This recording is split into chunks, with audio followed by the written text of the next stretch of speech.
The Amazing Spider-Man number 54. It says the end at the end. Is it possible? It's Hallelujah. Yeah. No, hollow, because it's not. Zeb Wells right, and Ed McGuinness on pencils, Mark Farmer, Mark Morales, Wade Von Graubecher, and Ed McGuinness on inks. Got to have a lot of interest when you get involved in rec rap.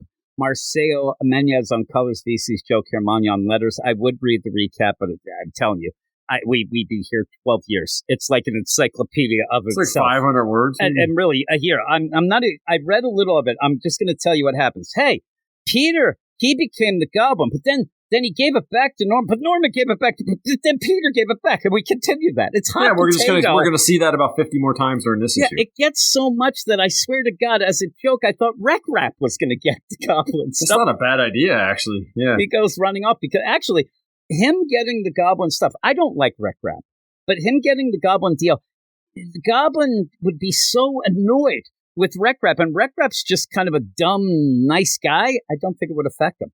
I don't think it would affect them at all, is what ends up happening in this, kind of going towards Peter, but then it ends up not, but then it does. I'm telling you, this is a mess. But yeah, we go in. At least it wasn't 60 issues, though, like that blood hunt. Yeah. But you end up where it ended, where the Green Goblin ended up, the Goblin went back into Peter. Now, again, I say back and forth. I wasn't even including 6 months ago when this happened before. But here we are again. And so it's just bouncing back and forth. And so it reveals that it wants to ruin Norman.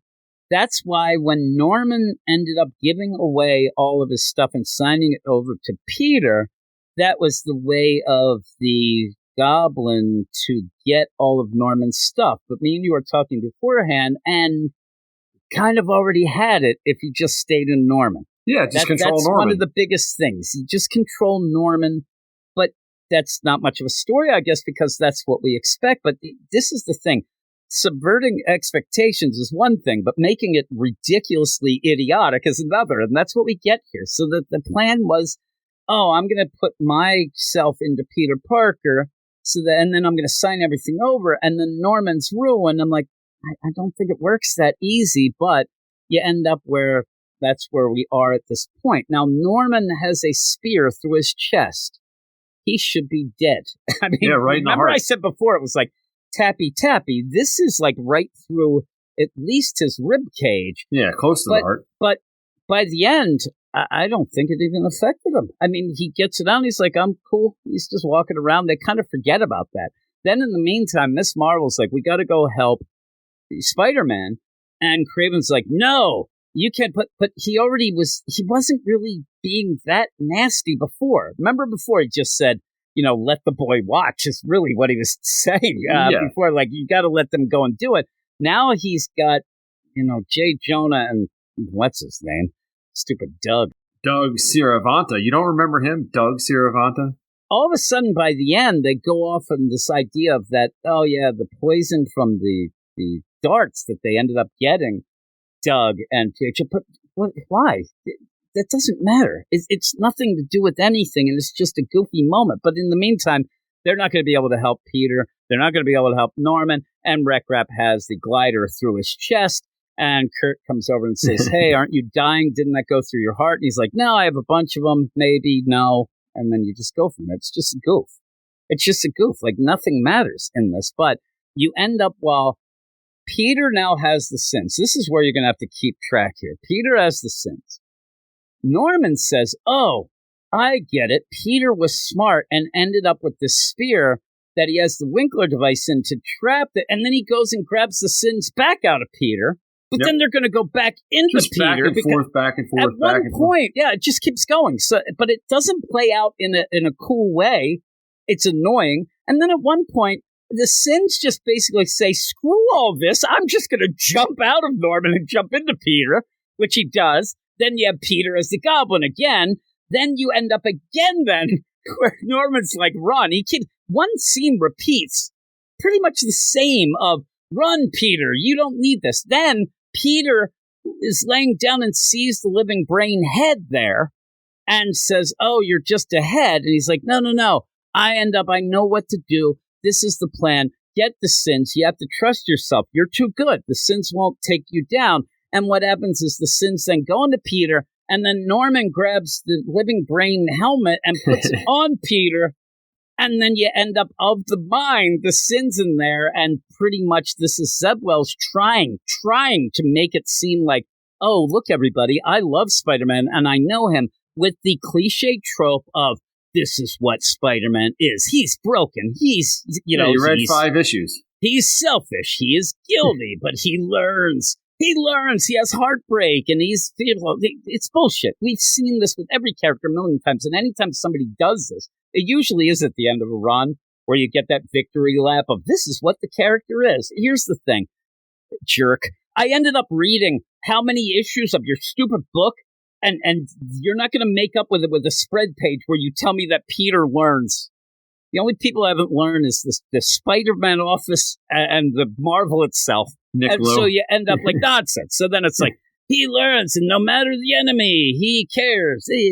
And then there's where you get of the mind, the goblin kind of getting dissipated out of Peter, and then it flies out and almost goes back into Norman, but dissipates then before it gets there, so it seems to be dead.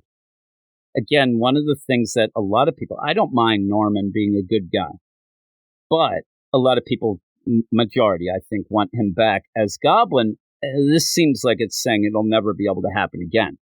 Unless what they want to have happen is if Norman goes bad again, it's all on him. That it's not the entity, it's not that. I don't know, but that's what it seems. Yeah.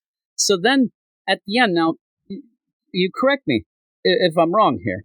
Okay. During this whole run, Peter has worked with Norman, right? Yeah, friends and coworkers. They've been friends and coworkers. At one point, Norman recently even went to Peter and said, listen, I know you can't show up. I know that you can't really work a lot here. Let me pay you as if you do. Let me pay you a lot. Because a lot of money. The money. You didn't have any money. So basically on the books you're working, but you don't ever have to show. You just collect a paycheck and cash it. In this, Norman goes, hey, could I interest you in a job? I'm already working for you, dude. He already did this. You did it a couple of different ways. So you're taking my job away is what I would say. And then you're firing Norman says, and after this, what this really, to me, does is exonerates Norman 100% and really puts a whole, let's close the lid on the whole thing of Norman bad, Goblin bad. It's Goblin.